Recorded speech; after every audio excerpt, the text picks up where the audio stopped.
When when I was a kid, I grew up in a family that no matter if you were sick or tired or sick and tired, you went to church. That's what it was. It didn't matter if the Broncos played early or late or not at all. And there were a couple of times that my kids should cover their ears, but I faked sick. Like, I just was like, no, like, there's no way I can make it, especially if there was a good football game on. And but I grew up in that sort of family, and when I was younger than that, when I had previous to learning how to fake my way out of something that I didn't want to be at, I was 5 years old, and I was sort of running around where the kitchen area was in my house, and however the conversation started, my mom started talking to me about accepting Jesus into my heart. And I can't remember exactly how we got to this point, but I remember she moved a chair, and if I took you to the home that I grew up in, I could tell you exactly where it was.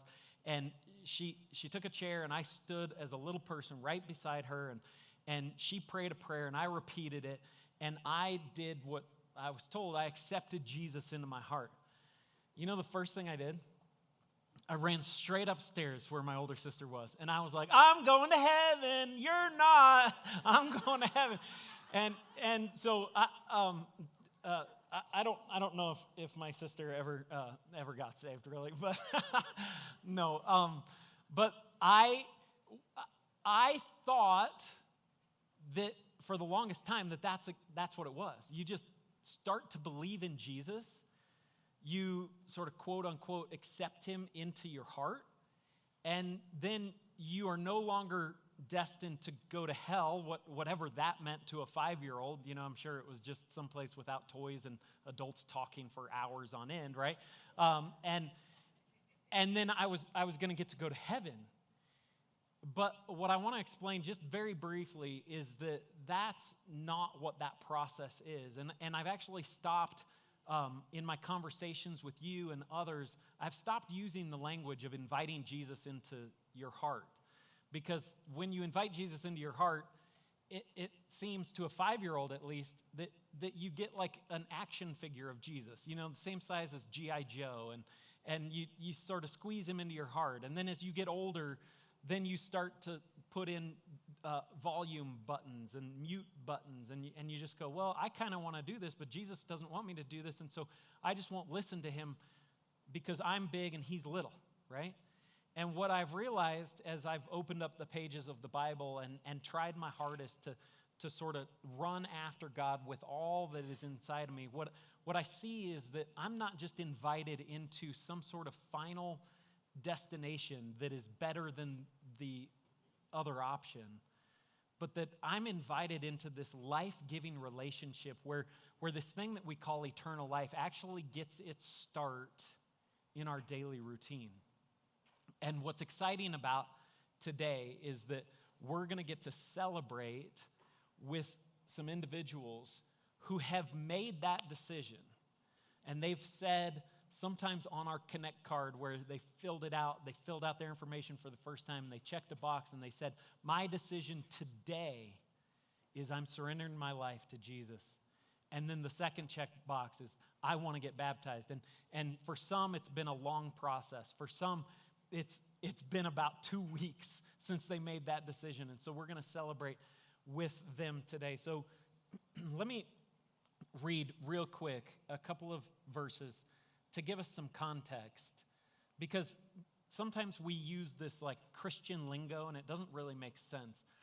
But if we said the word salvation, you might be able to raise your hand if this was a lecture and a quiz. You might be able to say, yeah, that means that you've accepted Jesus and you're saved from hell and you're going to heaven. And so let's get into this book that the Apostle Paul wrote, and it's to the people who were living in Rome. Romans chapter 5, just 2 verses, 6 and then 8. For while we were still helpless at the appointed moment, Christ died for the ungodly. But God proves his own love for us in that while we were still sinners, Christ died for us. So one thing that sort of jumbles this process that we might call a spiritual life or a relationship with the Lord is that we sometimes feel like we have to get ourselves right to get to God. And so we spend so much time trying to get ourselves right that we miss out on every day and every week and every month. And some of us could even say, hey, I've lost decades trying to get myself right. When the Bible actually says, hey, it was when you weren't right. It was when you were still in the midst of the mess that actually Jesus died for you and took your place. Paul wrote to another group of people that were gathering like us as a church, just as people that said, hey, I'm pursuing this new way, they called it. And so they would gather weekly. They would share meals together. And he wrote to these people in Ephesus, which Ephesus was sort of like Denver is today, except it's on the coast. So big, bustling city. And one of the first things that Paul writes to those people who he loved dearly, he said this, we have redemption in him through his blood, the forgiveness of our trespasses, according to the riches of his grace.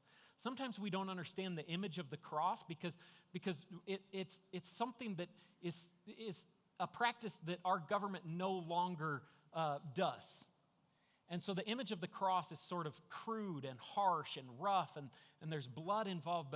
But Paul is saying to these people, he's saying, hey, it's through that cross, it's through the blood that we have access to, listen to what he says, forgiveness of everything that we've ever done that isn't according to the will of God. We get that erased, and that eraser is attached to what Paul says, the riches of his grace.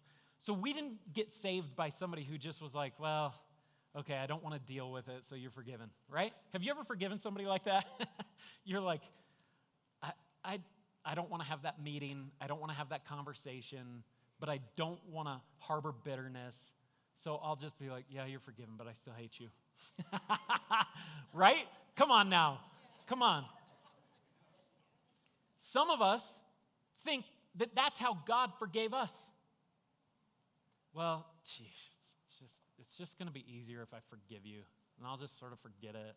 You know, like as far as the east is from the west, you're forgiven, but I don't really like you. All right? Because you keep doing what you're not supposed to be doing. Right? But that's not who we've come into relationship with. We've come into relationship with a Lord who has richness of grace and richness of mercy. And so when he just dumps it on us, he never runs out of it. That's what we've been invited into. We've not been invited into this 5-year-old sort of decision that now I'm better than my sister who's playing upstairs.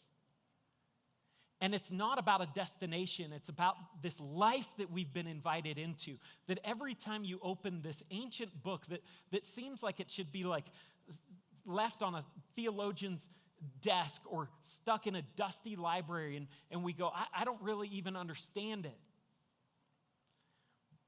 But as we understand his riches of his grace, then we open this up and we realize it's the one who's forgiven us that is speaking to us and continually inviting us into relationship every day. That is salvation. That is us surrendering our life to Jesus.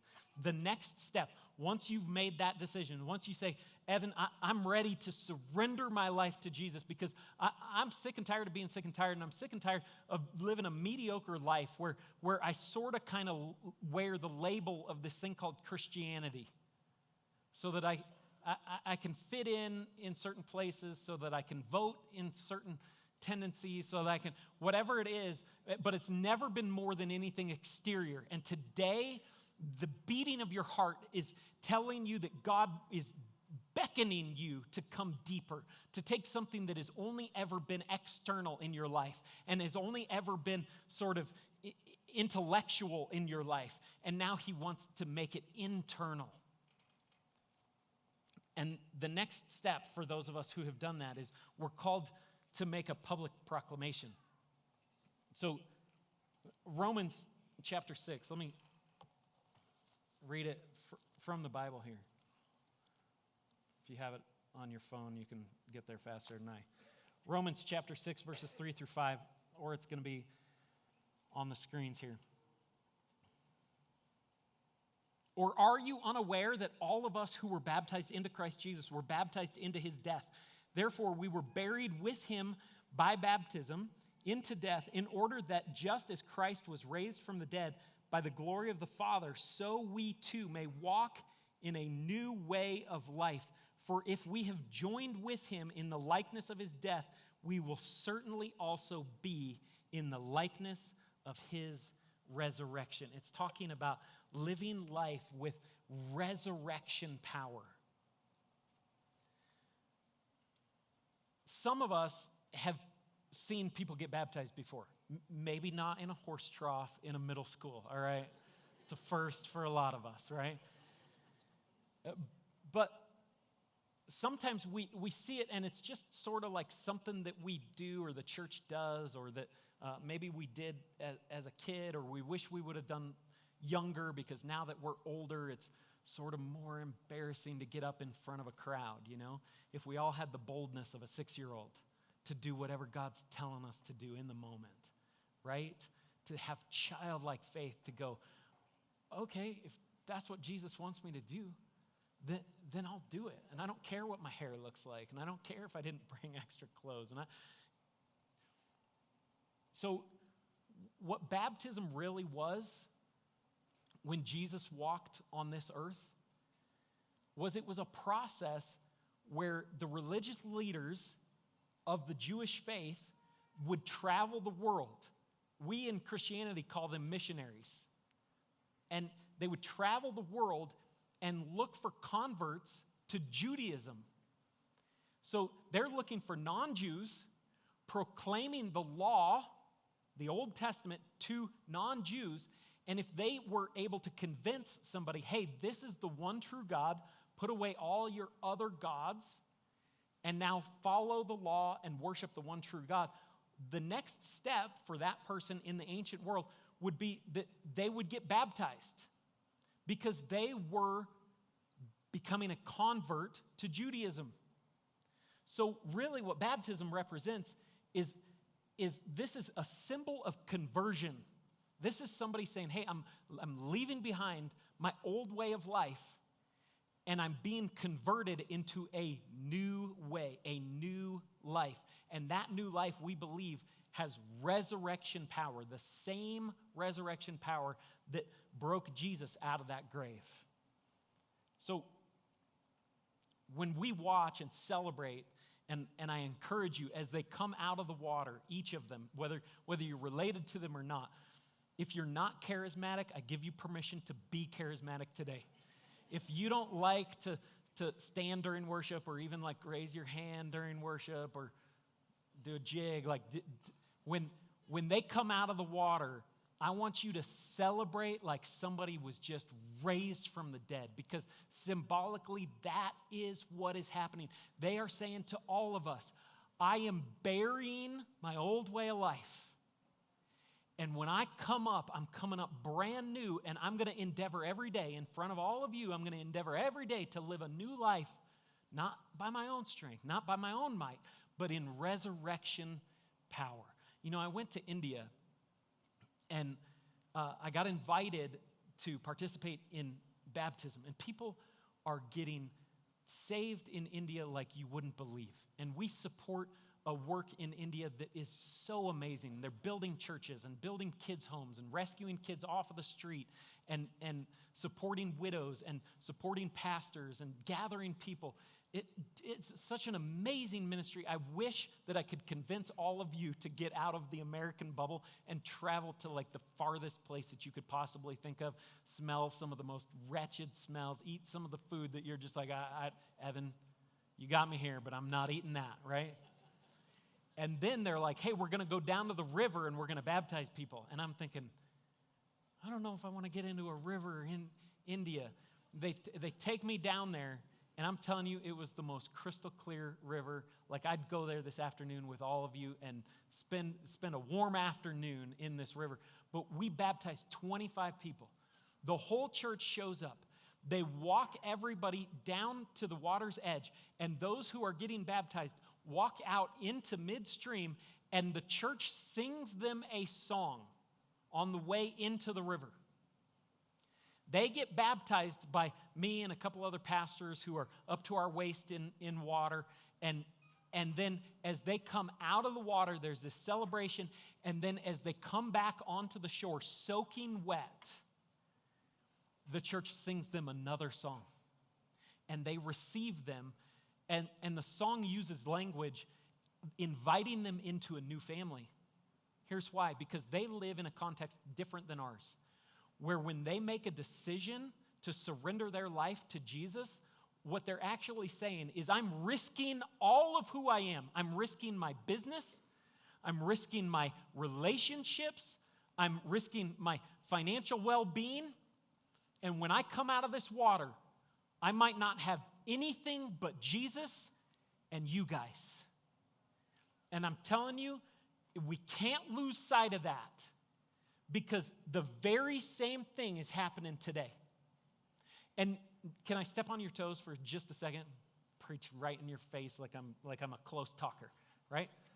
You can lean back. That's okay, you know.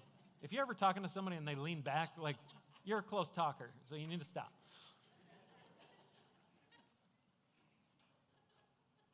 Sometimes it's easy to make a decision about church attendance because we process it on multiple levels, and we've never been more busy, and I'm not trying to offend anybody here. I'm just trying to make a point. We make our decisions based on our busyness and our preference.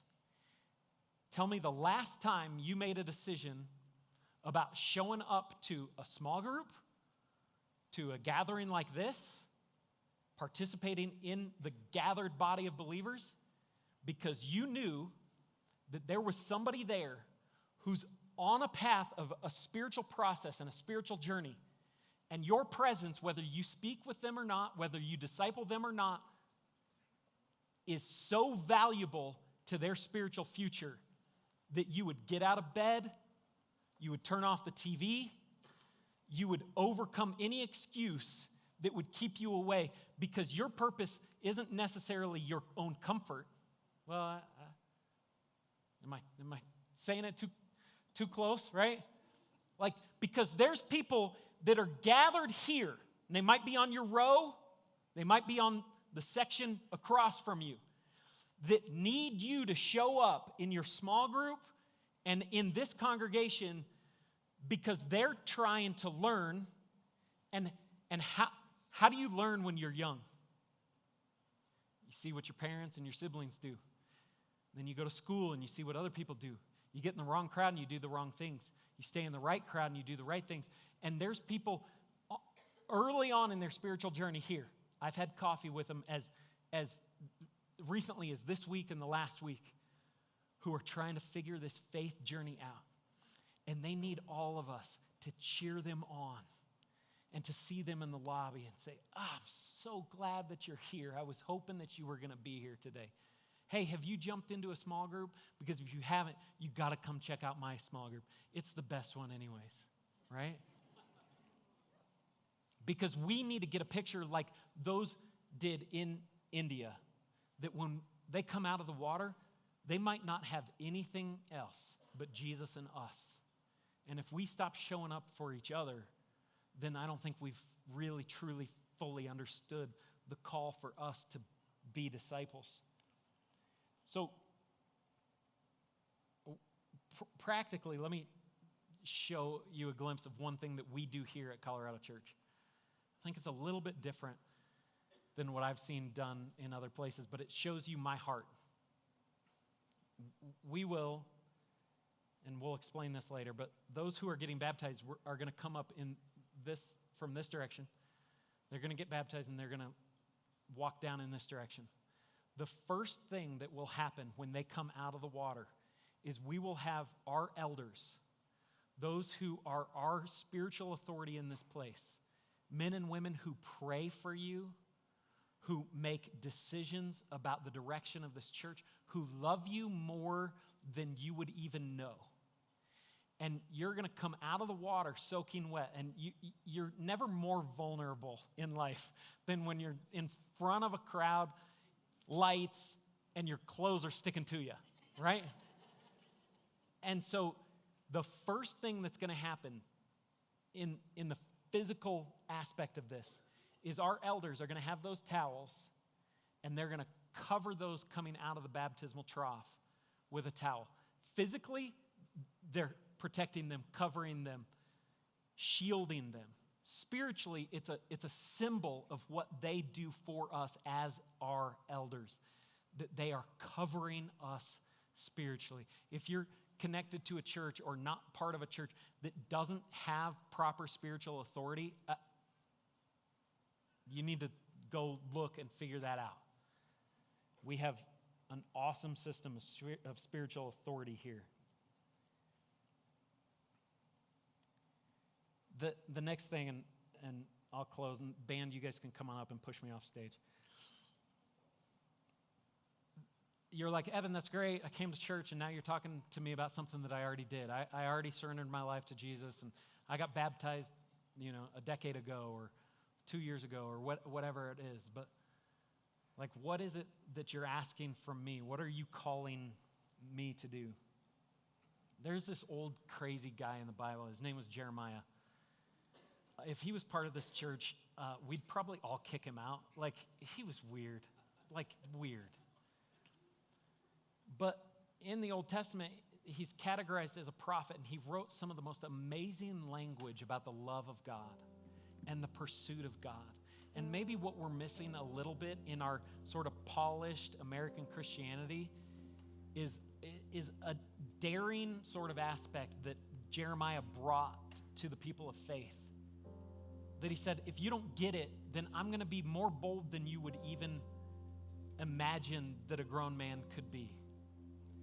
And he wrote this to those people who were supposed to be worshiping God. He said this as the Lord speaking through him. Jeremiah 29:13, you will seek me and find me when you search for me with all your heart.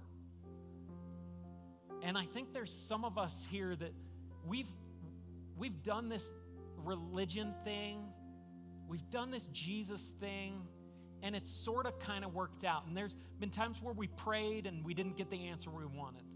There's been ups and downs in life, and when it's more down than up, we tend to sort of lean away from God and lean away from this congregational community. And if I could, I would beg you, I would pull you along with me. I would invite you with everything inside of me to say, you'll seek him and find him when you search for him with all of your heart. And maybe that's for all of us today, is that maybe we just say, hey, I'm gonna do it. Give me 1 day or give me 1 week where I'm just gonna say, hey, I'm really gonna do it this time. I know I've sort of dabbled in it, and Evan, if you're saying this is true and it's in the Bible, then I'll do it. I'll do it because I don't know that I've ever done it before. We've been called to walk in a new way of life, and we've been called to walk in the likeness of his resurrection. Could we dare to say, Evan, I'm going to push everything aside. I'm going to shut off my screens. I'm going to open this ancient book. I'm going to turn on worship music. I'm going to get away by myself. I'm going to go take a walk all by myself. I'm going to do something different than what I've done. I'm going to start my day a little bit early, or I'm going to end my day a little bit late by opening up the pages of the Bible and see if it just speaks to me. See if it breathes into me. I'm going to go sign up for a small group. I'm going to start coming to church on a regular basis because it hasn't made sense. And I would say it hasn't made sense, or it hasn't connected because you've kind of sort of halfway done it. Let's be people who go all in. We have been called to live a life surrendered to Jesus as Lord and Savior. Our relationship with him is personal, but not private. See, in a setting like this, somebody like me, maybe at some point in your life has said, hey, if you want to give your life to Jesus with heads bowed and eyes closed, then repeat this prayer after me. And maybe you've had that experience and you've invited Jesus into your heart, or you've surrendered your life to him, and you made a personal decision. But I want to challenge you. Your personal decision is not private. It's meant to be worked out every single day and every single week in the context of community. And that's what each of these individuals is going to do in front of us here today.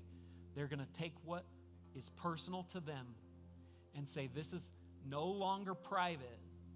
This is public, and I'm making a declaration today of my faith and my surrender to Jesus, not as a religious figure, but as Lord and Savior of my life. And I'm doing it in front of all of you. Why? Because I need to be held accountable. Because I need encouragement. I need a community to gather around me. Baptism is our public declaration of our love and devotion to the one who first loved us. Our path from baptism is called discipleship, a new way of life lived with resurrection power, seeking the Lord and his will with all of our heart.